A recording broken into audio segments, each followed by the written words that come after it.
Good morning students, how are you? Welcome back to my channel Munja's Physics Classes. Today we will discuss new unit, that is rotational motion. Rotational motion. First term we are using is system. What do you mean by system? System का मतलब होता है collection of large number of particles. Collection of large number of particles form a system. System का मतलब क्या होगा? Simple सा मतलब collection of large number of particles. फिर एक टाइम आती है internal forces. Internal forces. Mutual forces are called internal forces.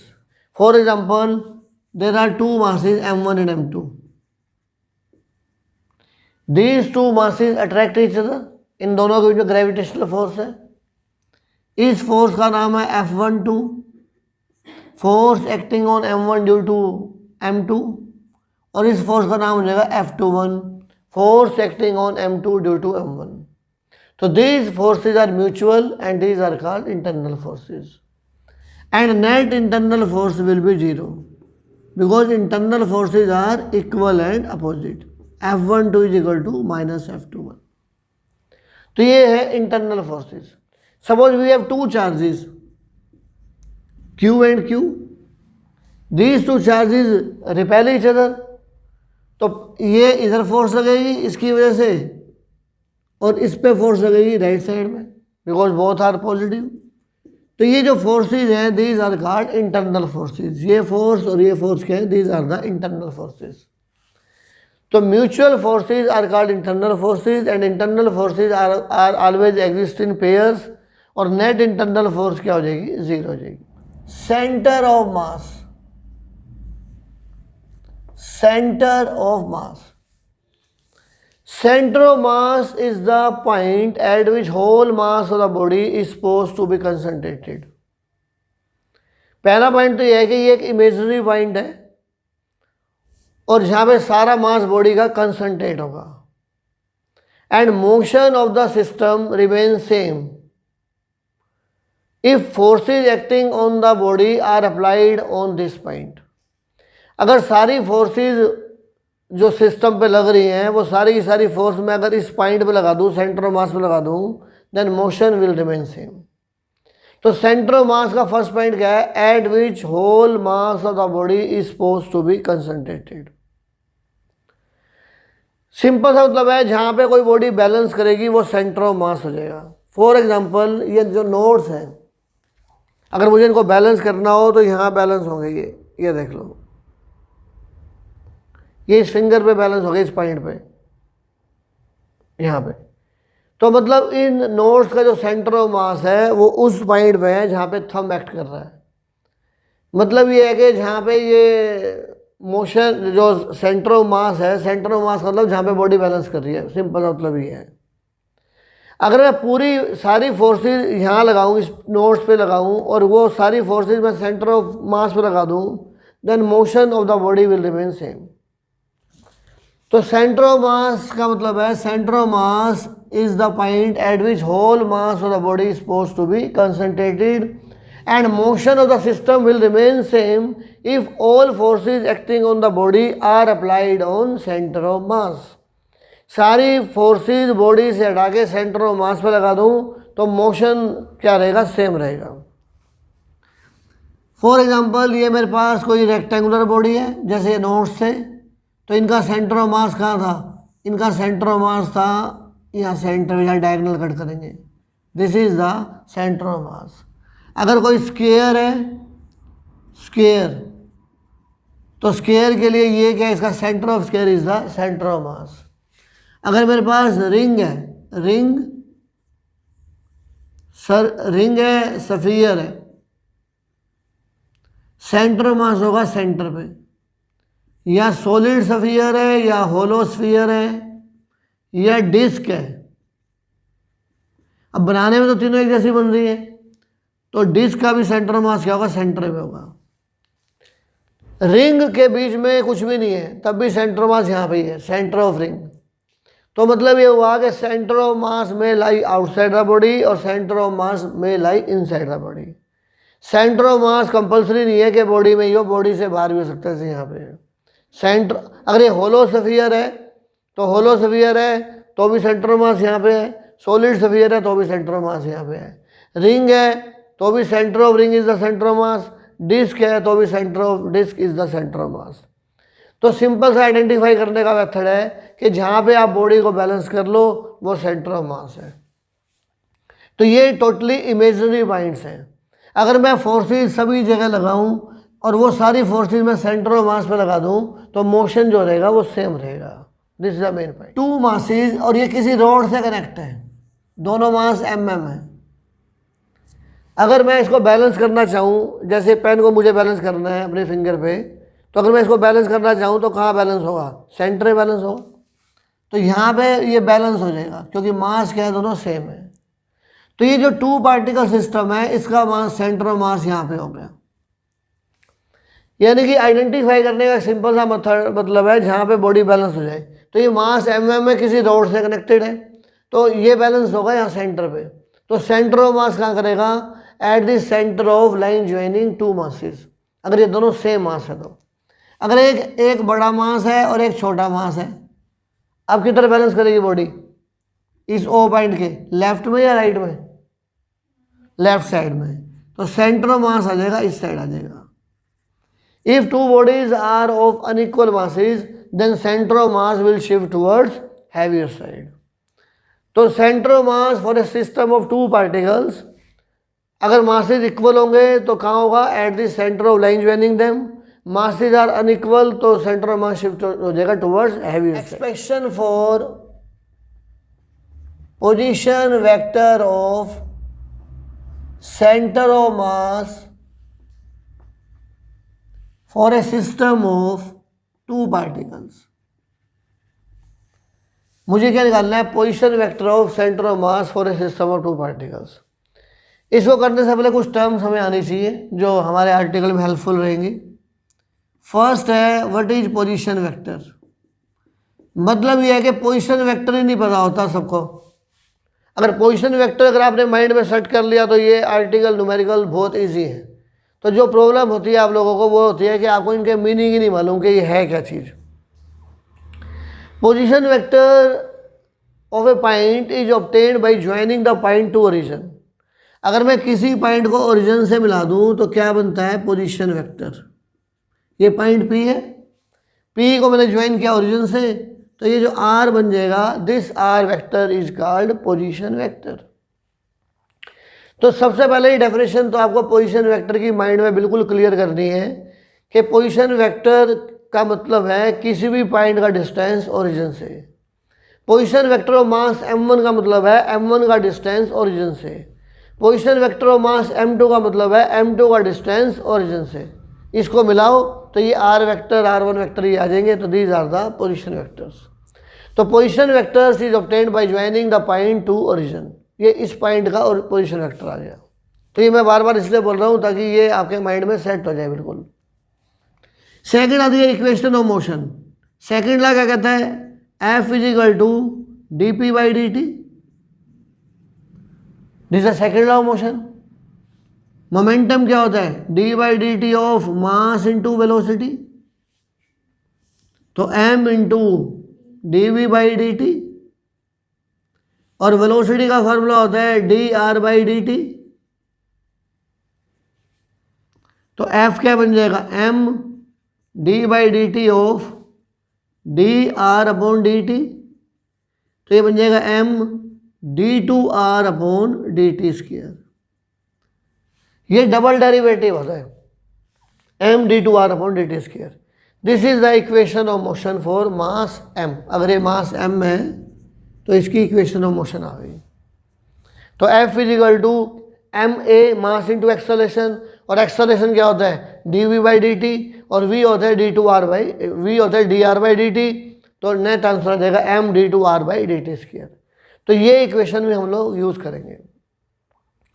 अब मुझे इस आर्टिकल में क्या करना है, मुझे फाइंड आउट करना है position vector of centre of mass for a system of two particles. तो मैं इक्वेशन ऑफ मोशन निकालूंगा m1 के लिए, फिर इक्वेशन ऑफ मोशन लिखूंगा m2 के लिए, फिर मैं उनको ऐड कर दूंगा, वो इक्वेशन ऑफ मोशन आ जाएगी सेंटर ऑफ मास के लिए। Article is position vector of centre of mass for a system of two particles. Suppose this is the origin and these are the two particles system.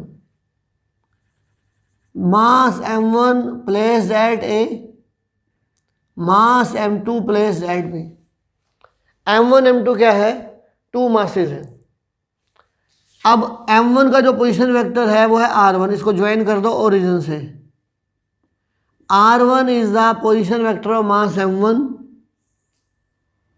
And r2 is the position vector of mass m2। ठीक। अब m1 m2 two particle system है, centre of mass आएगा इनकी line joining पे, कहीं पे भी हो सकता है।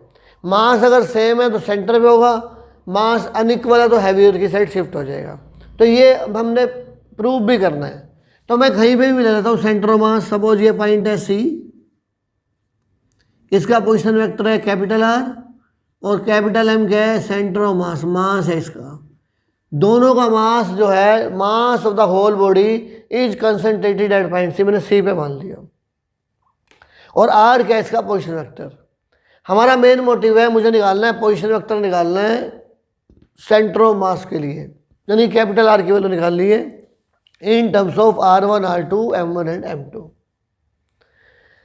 अब जो मेन डेफिनेशन है कि फोर्सेस लगा रहा हूँ मैं m1 पे और m2 पे। सपोज मैंने फोर्स लगा दी इस पे F1, इस पे फोर्स लगा दी F2।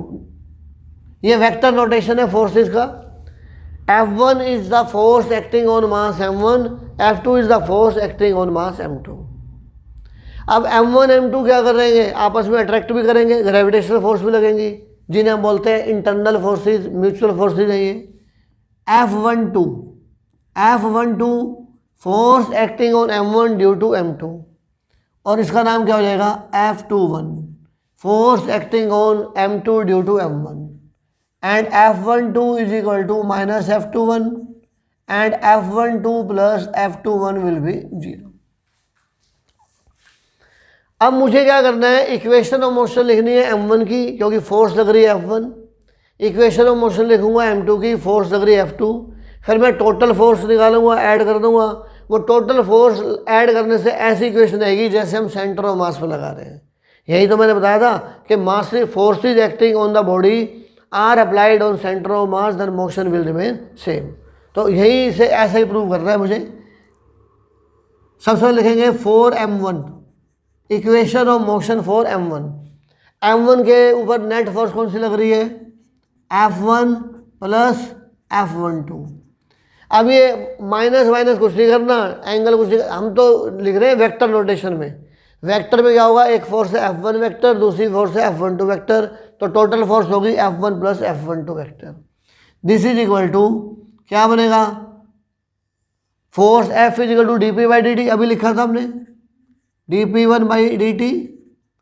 This is equal to m1 dv1 by dt, that is m1 d2 r1 by dt square.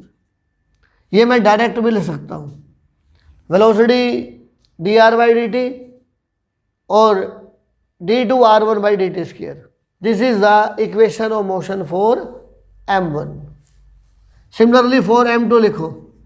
For m2 क्या होगा बताओ, F2 plus F2 plus F21, F2 plus F21 is equal to, सीधा लिख देता हूँ मैं, m2 d2 r2 upon dt square. Steps में लिख लो या डायरेक्ट लिख लो। ये इक्वेशन मैंने लिख दी m1 के लिए, m2 के लिए। अब मैं इनको करता हूँ add, 1 plus 2 gives F1 plus F2 plus F12 plus F21 is equal to m1 d2 r1 upon dt square, m2 d2r2 upon dt square. ये तो है internal force and total internal force will be 0। ये तो 0 हो गया यहां से। Equation ये 1 है, ये 2 है, तो फ्रॉम दिस इक्वेशन ये 0 है। अब टोटल फोर्स क्या हो गई, F is equal to d2 by D T square, m1 अंदर ले जाओ, कॉन्स्टेंट है m1r1 plus d2 by D T square m2r2 and this is equal to d2 by D T square m1r1 plus m2r2। ये आ गई total force. Clear. अब question क्या है, अगर मुझे सेंटर ऑफ मास की इक्वेशन लिखनी होती, सेंटर ऑफ मास की इक्वेशन कैसे लिखता मैं, देखो टोटल फोर्स लगेगी F, टोटल मास है इसका capital M into d2r by D T square. मतलब है मेरे पास F भी है, d2 by D T square भी है, ब्रैकेट में टर्म भी है, लेकिन यहाँ M नहीं है जो मुझे चाहिए। तो मैं क्या करता हूँ, M से मल्टीप्लाई M से डिवाइड। M का मतलब total mass M1 plus M2। तो इस इक्वेशन में क्या करूँगा मैं, F is equal to M1 plus M2 से मल्टीप्लाई और d2 by D T square M1r1 plus M2r2 upon M1 plus M2। M1 plus M2 से मल्टीप्लाई और M1 प्लस M2 से डिवाइड मैंने क्यों किया है, क्योंकि मुझे सेंटर ऑफ मास की इक्वेशन लानी है। तो सेंटर ऑफ मास होता है कैपिटल M, ये इक्वेशन आनी चाहिए। तो इसको कंपेयर करने के लिए मैंने M1 प्लस M2 से मल्टीप्लाई कर दिया और M1 प्लस M2 से डिवाइड कर दिया। अब क्या बन जाएगा यहाँ पे,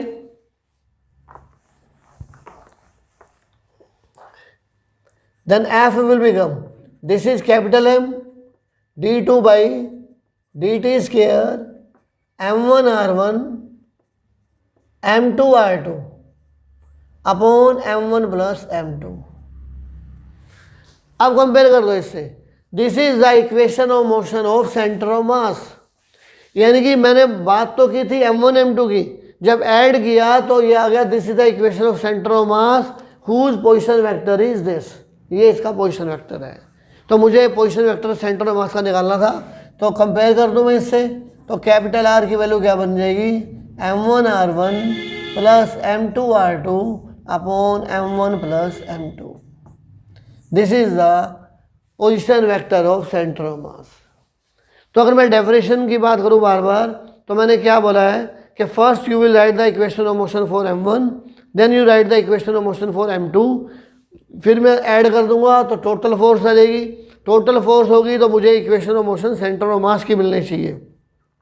तो मैंने M into d2 by D T square M1r1 plus M2r2 upon M1 plus M2 तक ड्राइव कर दिया। और ये जो अंदर टर्म है इसका नाम क्या बन गया, R, position vector of centre of mass. तो कैपिटल R का formula M1r1 plus M2r2 upon M1 plus M2। कि मुझे ये प्रूव करना है कि जो सेंटर ऑफ मास है इन दोनों के लाइन ज्वाइनिंग पे है। अब ये प्रूव करने ले लूँगा, सपोज मैंने सेंटर ऑफ मास को ओरिजिन मान लिया, let centre of mass is at origin. अगर सेंटर ऑफ मास ओरिजिन पे है तो कैपिटल R की वैल्यू क्या होगी, 0, क्योंकि ओरिजिन का डिस्टेंस ओरिजिन से क्या हुआ, 0। मैंने सेंटर ऑफ मास को ओरिजिन पे माना है। और कैपिटल R का मतलब क्या होता है, position vector of centre of mass, मतलब distance of centre of mass from origin. तो ये बन जाएगा R बन जाएगा 0। तो क्या बन गया ये, 0 is equal to M1r1 plus M2r2 upon M1 plus M2। तो क्या आ जाएगा यहाँ से, M1r1 plus M2r2 is equal to 0। तो M1r1 is equal to minus M2r2 and R1 vector is equal to minus M2 by M1r2। अब देखो ये negative sign क्या शो करता है, नेगेटिव साइन शो करता है कि R1 and R2 are opposite to each other. R1 क्या है, position vector of mass M1, for example देखो, ये मैंने कहा ये ओरिजिन है, ये लो, ये सेंटर ऑफ मास है और मैंने इसको ओरिजिन मान लिया। r1 का मतलब है position vector of mass m1, यानी कि m1 का डिस्टेंस ओरिजिन से, ये ओरिजिन है, ये m1 मान लिया मैंने, m1 नाम है इसका r1। अब r2 का मतलब है distance of mass m2 from origin. अब नेगेटिव साइन का मतलब क्या कहता है कि r1 और r2 अपोजिट साइड में है, तो r1 अगर लेफ्ट साइड में है तो r2 कहाँ होगा, राइट साइड में हो जाएगा। मैं नेगेटिव साइन यही तो कह रहा है, तो यही तो मैं प्रूव कर रहा हूँ कि जो सेंटर ऑफ मास है वो m1 m2 की लाइन ज्वाइनिंग पे है। अब यहाँ से कंफ्यूज मत होना कि ओरिजिन यहाँ पे है तो ये मैंने यहाँ कैसे मान लिया, अभी न्यूमेरिकल करेंगे और क्लियर होगा। मैंने आपको एक सिंपल सा बात कही है कि अगर मैं सेंटर ऑफ मास को ओरिजिन पे मान लूँ, ये ओरिजिन है, मैंने यहाँ सेंटर ऑफ मास ले लिया। अब r1 का मतलब क्या होता है, मास m1 का डिस्टेंस कहाँ से, ओरिजिन से। मैं कहीं भी मान लूँ m1, ये मैंने m1 ले लिया, इसका डिस्टेंस ओरिजिन से हो गया r1, ये पोजीशन वेक्टर हो गया। फिर r2 की वैल्यू क्या होगी, r2 की वैल्यू अगर मैं यहाँ से निकाल दूँ, r2 is equal to minus m1 by m2 r1। तो r2 is equal to minus r1, minus का मतलब क्या होता है कि दोनों की डायरेक्शन अपोजिट है। अगर r1 को मैंने लेफ्ट हैंड साइड में लिखा तो r2 कहाँ लिखना पड़ेगा, मुझे राइट साइड में लिखना पड़ेगा। तो यही प्रूव करना है कि जो सेंटर ऑफ मास है ये कहाँ होगा, इन दोनों की लाइन ज्वाइनिंग पे कहीं पे भी होगा। अगर m1 m2 सेम होंगे, देखो if m1 is equal to m2 तो r1 वेक्टर क्या आ जाएगा, माइनस r2 का इक्वल आ जाएगा। जब r1 और r2 इक्वल हो जाएंगे तो इसका मतलब ये हुआ कि ये जो सेंटर ऑफ मास है ये इन दोनों के सेंटर पे मिलेगा, centre of line joining m1 and m2। Two masses 10 kg and 20 kg are separated by distance r. Find position of center of mass। Question कहता है टू मासेज है मेरे पास, one is 10 kg and second is 20 kg and these two masses are separated by distance r. Find the position of center of mass। Suppose ये मेरे पास है मास m1, ये मेरे पास है mass m2, m2 is 20 kilogram and m1 is 10 kilogram. This is point A, this is point B. अब centre of mass की बात है, सेंटर ऑफ मास होगा ऑन लाइन ज्वाइनिंग देम, और मुझे पता है अगर मैं इसको बैलेंस करना चाहूँ तो किधर बैलेंस होगी, ये टूवर्ड्स बी। सेंटर में बैलेंस नहीं होगा क्योंकि ये लाइटर मास है, ये हैवियर मास है, तो सेंटर ऑफ मास किधर शिफ्ट होगा, हैवी की साइड शिफ्ट हो जाएगा। तो हैवी की साइड शिफ्ट हो गया यहाँ पे, ये है सेंटर ऑफ मास। अगर आपने शिफ्ट हैवी की साइड नहीं करना, कोई बात नहीं, आप कहीं भी लिख दो, यहाँ लिख दो, कहीं भी लिख दो, ये सेंटर ऑफ मास हो गया। सपोज ये डिस्टेंस है x, टोटल डिस्टेंस था r, और ये डिस्टेंस क्या हो जाएगा, r माइनस एक्स।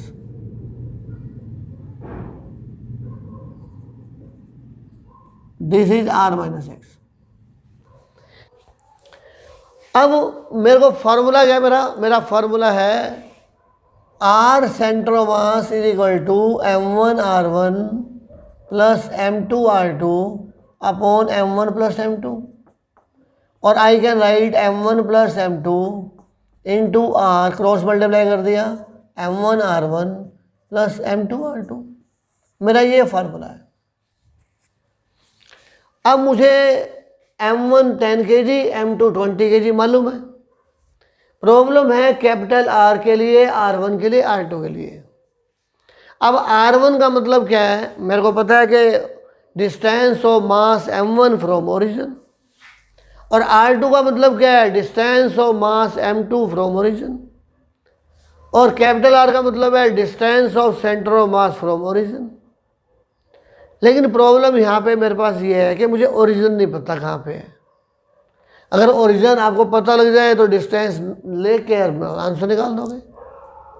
अब ओरिजिन की वैल्यू क्या है कि ओरिजिन को, कौन से पॉइंट को मैं ओरिजिन लूँगा, तो मेरी अपनी मर्जी है। I can take origin at A, I can take origin at C and I can take origin at B. आप अपनी मर्जी से कहीं पे भी ओरिजिन ले लो, आंसर सब में सेम आने वाला है। तो मैं तीनों तरीकों से करके दिखाऊंगा, ओरिजिन को ए पे भी लेंगे, बी पे भी लेंगे, सी पे भी लेंगे, बट आपको एग्जाम में एक ही मेथड से करना है।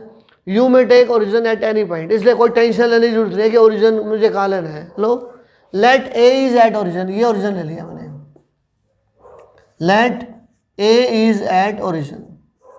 अब ओरिजिन आते ही आपके पास सारा कुछ सिंप्लीफाई हो गया, इसमें पुट कर दो। m1 की वैल्यू है 10, m2 की वैल्यू है 20, क्लियर। अब कैपिटल आर का मतलब है distance of centre of mass from origin. ये सेंटर ऑफ मास है और ये ओरिजिन है।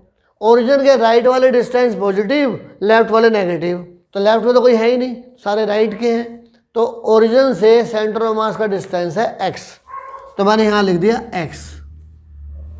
अब है m1 की वैल्यू है 10 kg, बिल्कुल ठीक है। r1 का मतलब अपने आप से पूछो distance of mass m1 from origin, ये m1 है, ये ओरिजिन है, तो डिस्टेंस क्या हो जाएगा 0 प्लस m2 क्या है मेरे पास 20 किलोग्राम, 20।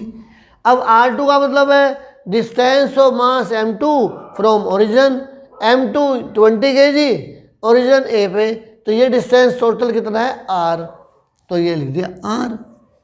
तो क्या आंसर बन गया मेरे पास 30x is equal to 20r and x is equal to 2r/3।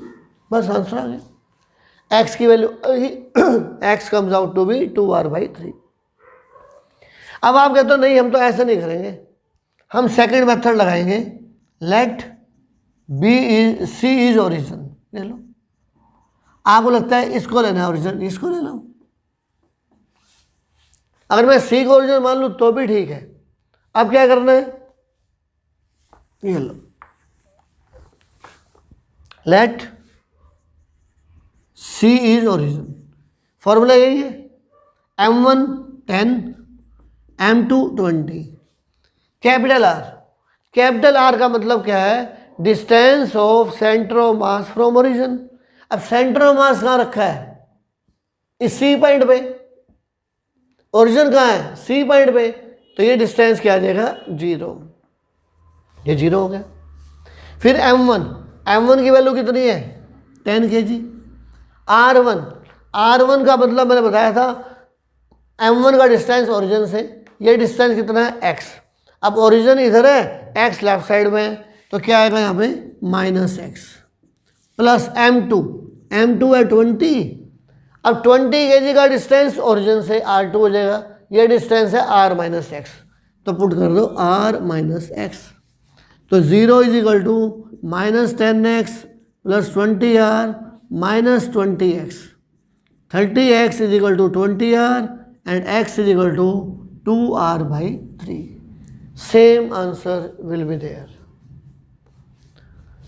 तो आंसर क्या आएगा, सेम आएगा।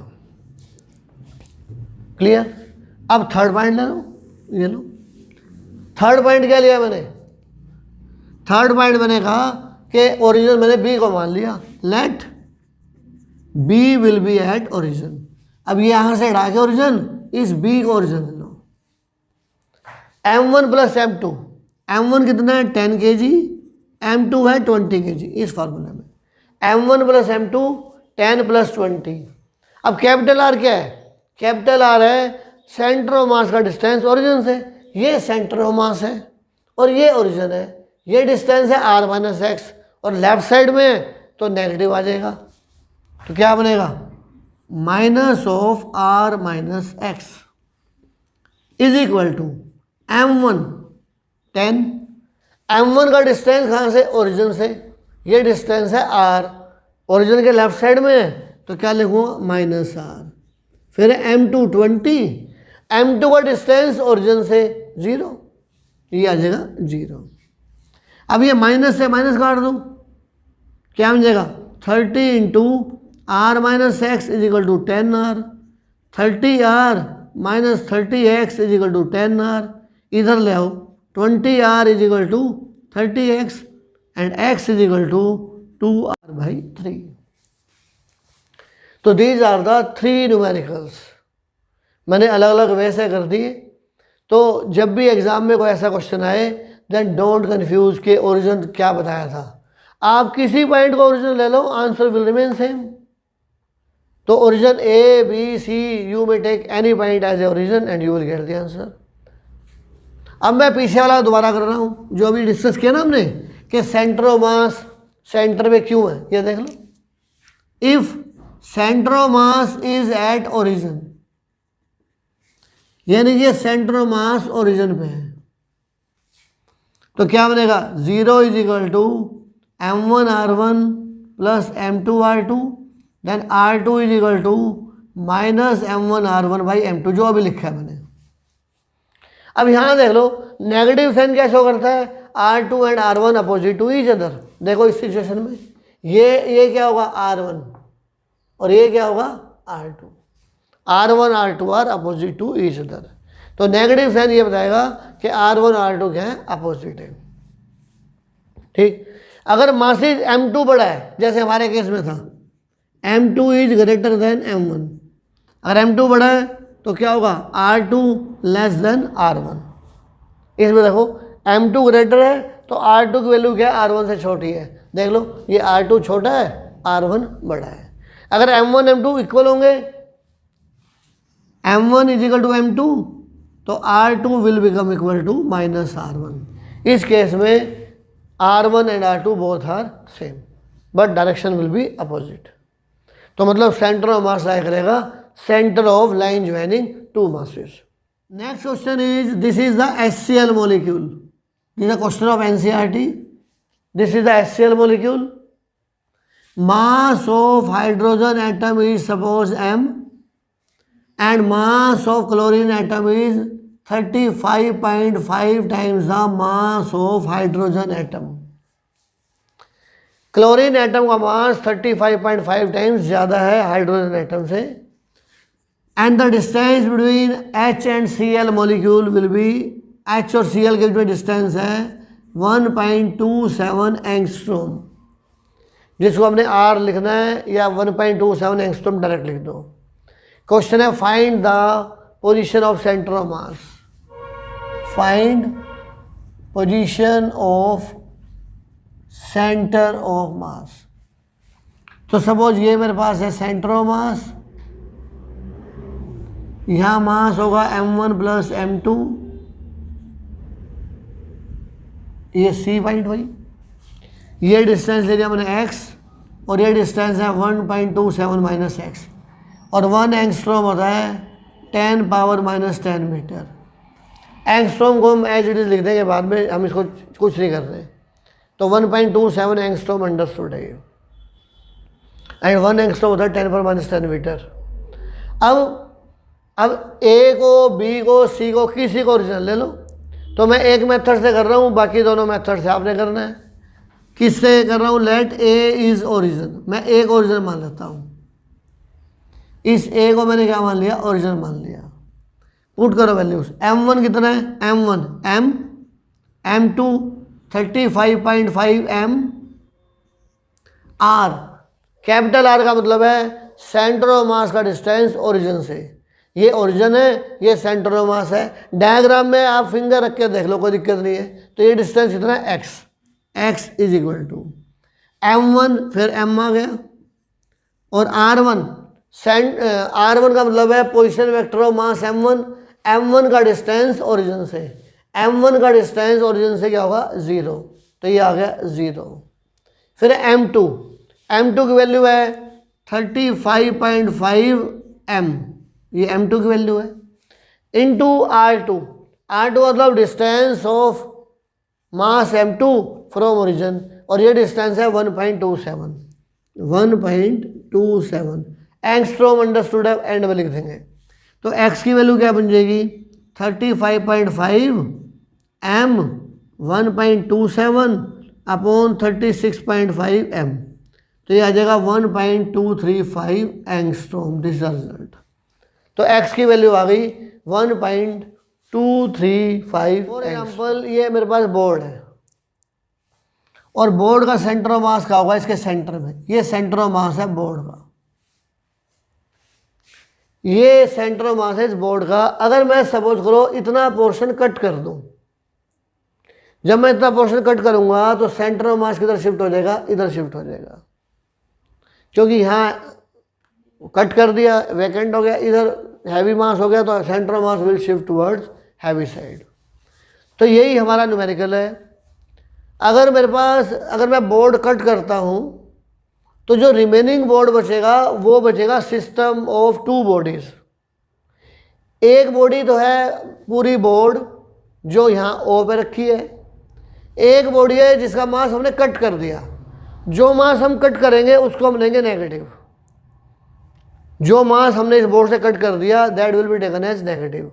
तो पूरी बॉडी और कट किया हुआ mass that will be taken as negative, इन दोनों का जो कंबाइंड सिस्टम होगा that is called remaining portion.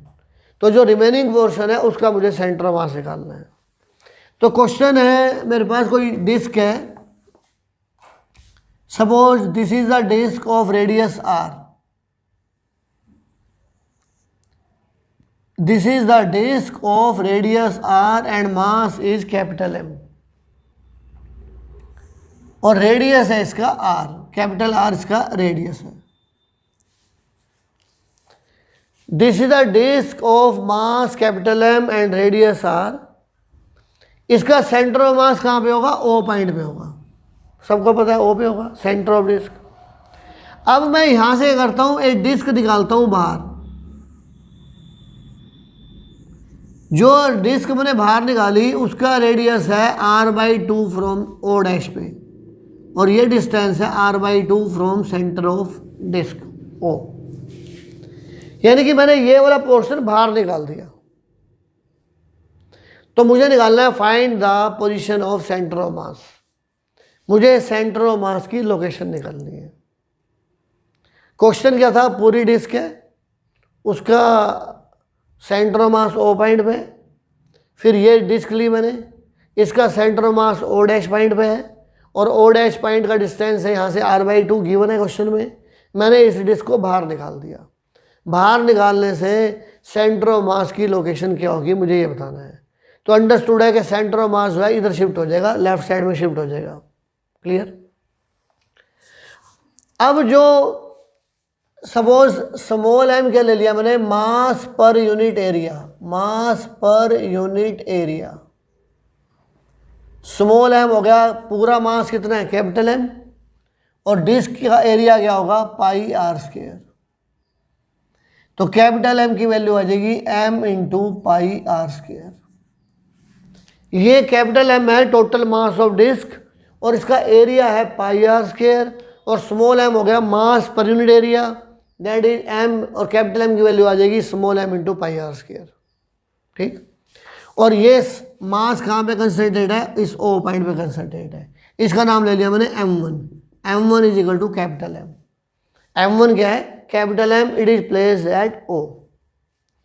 अब सेकंड आ जाओ m2, m2 क्या है, मास ऑफ रिमूव्ड डिस्क, जो मास रिमूव करना है, मतलब एरिया निकालो उसका, area of disc, area of disc, area of disc कितना है πr/2², यानी कि πr²/4।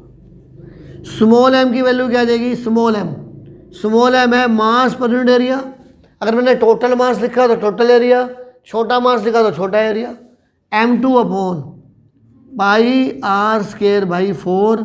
तो m2 की वैल्यू क्या आ जाएगी, m πr²/4, यानी कि m/4।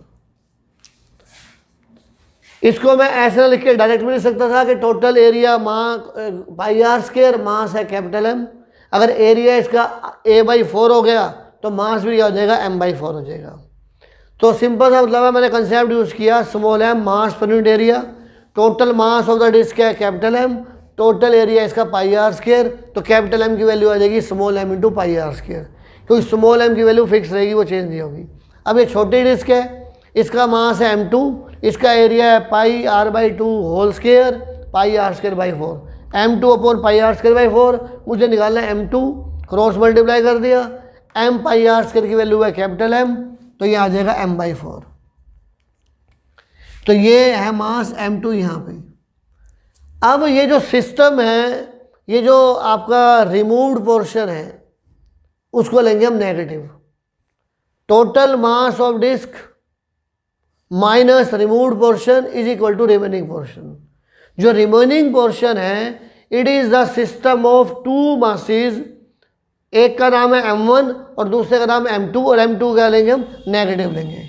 तो इस केस में क्या होगा, m1 is equal to capital M and m2 is equal to minus m/4। इसको नेगेटिव लेंगे, जो हमारा रिमूव्ड पोर्शन है, और ये मास है यहाँ पे, ये डिस्टेंस है r/2। अब मेरे पास फॉर्मूला क्या है, m1 plus m2 capital R, m1 r1 plus m2 r2, ये मेरे पास बेसिक फार्मूला है। अब इनमें वैल्यू पुट कर दो। Let origin is at O, let origin is at O पे ओरिजिन है, यानी कि जो m1 पॉइंट है ये ओरिजिन ले लिया, और मुझे सेंटर ऑफ मास की लोकेशन निकालनी है। What is m1, capital M, m2 minus m/4, r centre of मास मुझे फाइंड आउट करना है। मुझे पता नहीं सेंटर ऑफ मास का है, तो r सेंटर ऑफ मास मुझे फाइंड आउट करना है।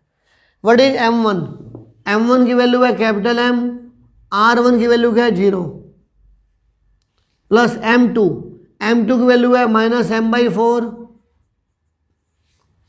और ओरिजिन से ये डिस्टेंस कितना है r/2, तो ये डिस्टेंस हो जाएगा r/2। तो क्या बन गया यहाँ से 3m/4 r centre of mass is equal to minus mr/8। तो r सेंटर ऑफ मास की वैल्यू क्या बन जाएगी, minus mr/8 4/3m minus r/6। तो minus sign shows that centre of mass will be at left side of origin, तो minus r/6 आ गया। तो जब भी कोई पोर्शन डिलीट होगा उसका मास हम नेगेटिव लेंगे। तो जो remaining portion of the disc है it is the system of two things, एक तो कंप्लीट डिस्क और second remove disc. Complete disc का मास है m यानी कि m1, और रिमूव डिस्क का मास है m2 यानी कि माइनस m/4। तो जो रिमूव करेंगे पोर्शन उसके मास को हमें नेगेटिव लेना है। तो ये आ गया position vector of centre of mass, location of centre of mass.